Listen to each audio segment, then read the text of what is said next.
एक सास थी, उसको उसकी बहू महाराज वो जो मटका होता ना, मटका टूटा हुआ मटका, उस टूटे हुए मटके के उस टुकड़े में रोटी देती थी अपनी सास को। वो बूढ़ी सास को टुकड़े में, परंपरा थी, टुकड़े में देती थी।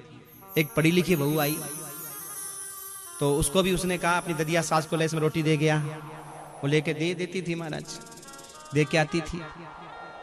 पर वो क्या करती थी कि रोटी देने के बाद में उसकी सास तो उसको फेंक दिया करती थी टुकड़े को, वो धो करके अलमारी में रखती चली गई।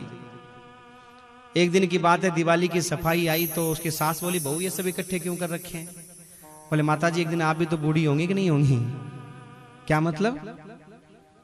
बोले जब आप बूढ़े होंगे तो मैं भी तो रोटी इसी में दूंगी आपको। अरे मुझे क्यों देगी? तो तू अपनी सास को क्यों देती है? भाई जब तुम अपनी सास को दे सकती हो तो जब आप बूढ़े होंगे मेरा राज आएगा तो मैं नया नहीं लाऊंगी। इतना पैसा बर्बाद क्यों करूंगी?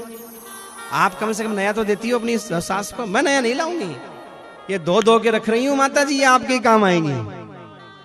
और महाराज उस दिन से उस सास की आंखें खुल गई और तुरंत अगले दिन से महाराज अपनी सास को चांदी की थाली, चांदी का गिलास, चांदी की कटोरी ले बहू दे करके आ।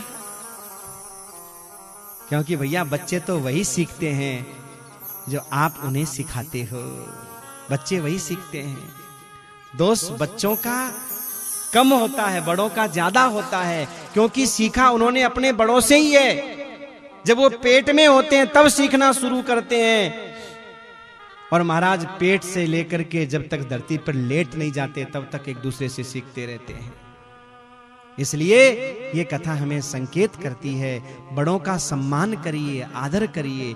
आपका आदर सम्मान अपने आप होने लग जाएगा। मैं आपको गारंटी से कह सकता हूं कि कभी किसी तीर्थ में आप न गए हो, कभी किसी मंदिर में आप न गए हो और आपने अपने माता पिता, अपने सास ससुर का सम्मान किया हो, उनका इज्जत की हो आपने, तो आपके यहाँ स्वयं भगवान चल कर के आएंगे। ये मेरी गारंटी है मेरे भाई।